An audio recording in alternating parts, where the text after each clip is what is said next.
Hello दोस्तों, स्वागत है आपका अपने चैनल स्टडी वन ऑफिशियल पे। देखिए, आज रक्षाबंधन का दिन है, तो आप लोगों को सबसे पहले रक्षाबंधन की हार्दिक शुभकामनाएं।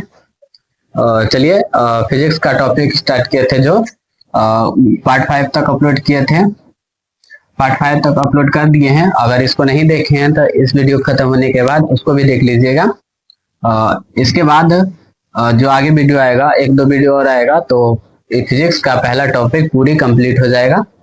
इसे देख लीजिएगा।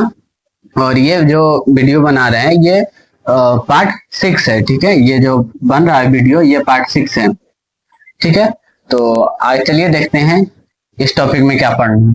सबसे पहले समझिए मिरर है ना, मिरर जो आपके घर में हो, जो दर्पण है, वही दर्पण के बारे में, और दर्पण कितने प्रकार के होते हैं, दर्पण किसे कहते हैं, इन सब के बारे में समझते हैं। देखिए, सबसे पहले समझिए दर्पण। दर्पण क्या होता है?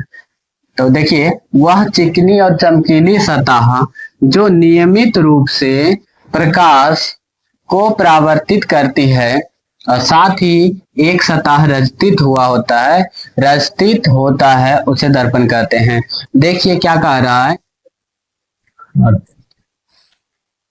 चलिए देखिए दर्पण क्या होता है।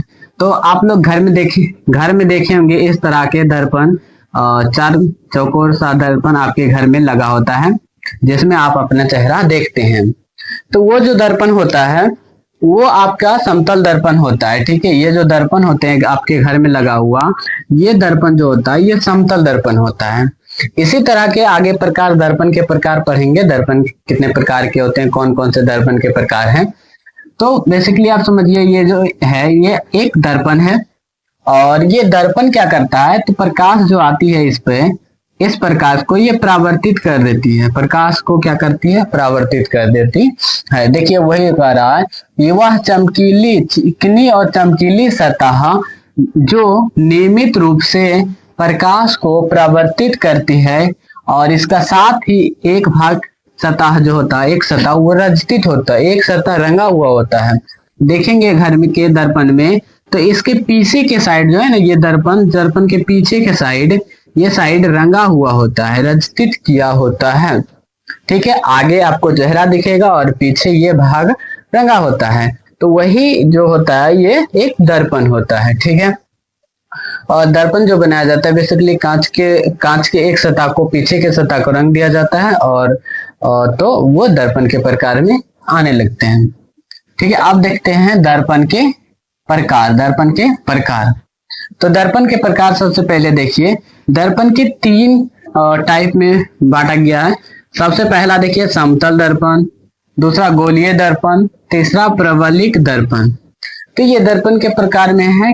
पहले दर्पण जो है 3 भाग में आ गया, समतल दर्पण, गोलीय दर्पण और प्रबलिक दर्पण। आगे देखिए कि आप समझ लेते हैं, ये जो गोलीय दर्पण है, आप समझिए ये गोलीय दर्पण 2 प्रकार के होते हैं, ठीक है। ये जो गोलीय दर्पण है ये 2 प्रकार के होते हैं।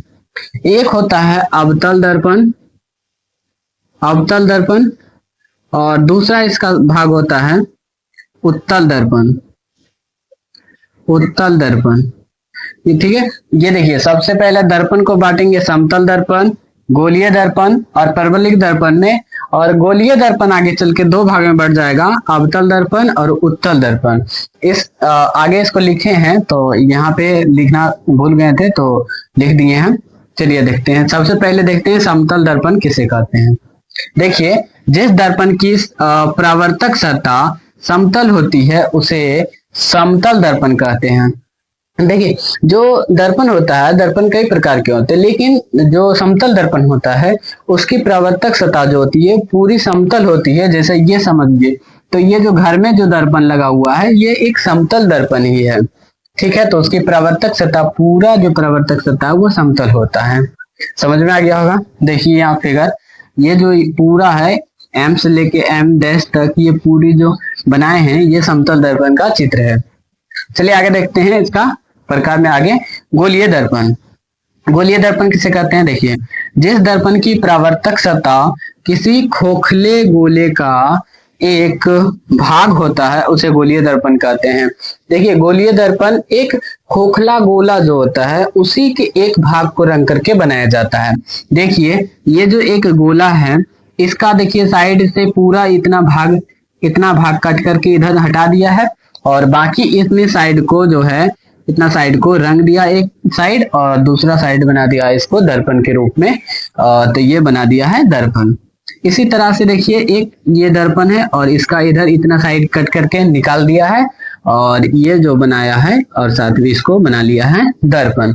तो इस तरह के दर्पण को हम लोग गोलीय दर्पण कहेंगे। आगे देखिए गोलीय दर्पण दो प्रकार के होते हैं। नंबर 1 अवतल दर्पण और नंबर 2 उत्तल दर्पण। तो आगे बताए थे आप लोगों को गोलीय दर्पण को दो भागों में बांटा गया है, अवतल दर्पण और उत्तल दर्पण। ठीक है, आगे देखिए परवलिक दर्पण। तो परवलयिक दर्पण जो होता है देखिए वह दर्पण जो पूर्णतः गोल नहीं होता है। अब बात आ जाए तो देखिए गोलीय दर्पण जो होता है ये पूर्णतः गोल होता है, लेकिन अगर ये परवलिक दर्पण की बात किया जाए तो ये दर्पण एक खोखले गोले का ही होता है, लेकिन पूर्णतः जो होता है पूर्णतः वो गोलीय नहीं होता है, उसे परवलिक दर्पण कहते हैं। जैसे यहाँ फिगर देखिए ये एक ऐसे करके बना हुआ है और इसका ऊपर का भाग ये रंगा हुआ है और नीचे के साइड ये जो है ये परावर्तक सतह है, लेकिन ये एक दर्पण ही है लेकिन ये पूर्णतः गोल नहीं है। इसी के कारण इसको गोलीय दर्पण नहीं बल्कि हम लोग परवलिक दर्पण कहेंगे। आगे देखिए गोलीय दर्पण का दो प्रकार है, अवतल दर्पण और उत्तल दर्पण। तो इसी दोनों प्रकार को समझिए। तो देखिए अवतल दर्पण किसे कहते हैं? जिस दर्पण की परावर्तक सतह धसी हुई रहती है एवं केंद्र की ओर रहती है उसे अवतल दर्पण कहते हैं। देखिए कह रहा है कि जिस दर्पण की परावर्तक सतह, देखिए ये जो इस तरह से ऐसे करके ये ऊपर साइड ऐसे है, ये ऊपर साइड इधर से, तो ये इसका परावर्तक सतह, ये जो है इसका परावर्तक सतह है। ठीक है, और ये परावर्तक सतह जिस भी दर्पण की परावर्तक सतह धसी हुई रहती है एवं देखिए ये जो परावर्तक सतह ये केंद्र की ओर है एवं परावर्तक जो है केंद्र की ओर होती है तो उसे अवतल दर्पण कहते हैं। सिंपल से याद रखिए कि वह गोलीय दर्पण जिसकी परावर्तक सतह धसी होती है और केंद्र की ओर होती है तो उसे हम लोग अवतल दर्पण कहेंगे। ठीक है, और उत्तल दर्पण देखिए क्या होता है, तो जिस दर्पण की परावर्तक सतह उभरी हुई रहती है एवं केंद्र के विपरीत दिशा में रहती है, विपरीत दिशा में होती है, उसे उत्तल दर्पण कहते हैं। देखिए जिस भी दर्पण की जो है उभरी होती है सतह, परावर्तक सतह उभरी होती है, उठा हुआ होता है, तो उसको हम लोग कहेंगे उत्तल दर्पण। और ये जो उत्तल दर्पण का केंद्र होता है तो ये इसके विपरीत दिशा में होता है, परावर्तक सतह जो होता है केंद्र के विपरीत दिशा में होता है। जैसे ये देखिए यहाँ पे ये फिगर है और इनका इस साइड जो ये है ये इसका परावर्तक सतह इस साइड, और इधर देखिए पीछे का भाग ये रंगा हुआ है। तो ये जो परावर्तक सतह ये देखिए ऐसे करके उठा हुआ है साथ में ये जो परावर्तक सतह ये केंद्र इस साइड है, केंद्र के इस साइड में है तो विपरीत दिशा में है।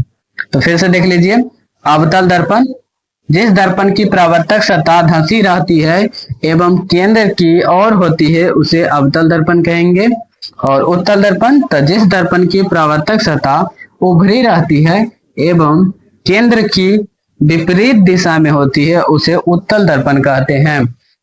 अगर वीडियो अच्छा लगे तो एक लाइक और सब्सक्राइब जरूर कर दीजिएगा और इसी तरह के वीडियो देखने के लिए नोटिफिकेशन को ऑन कर लीजिएगा। ठीक है, रक्षाबंधन के फिर से आप लोग को हार्दिक शुभकामनाएं। चलिए मिलते हैं आगे क्लास में।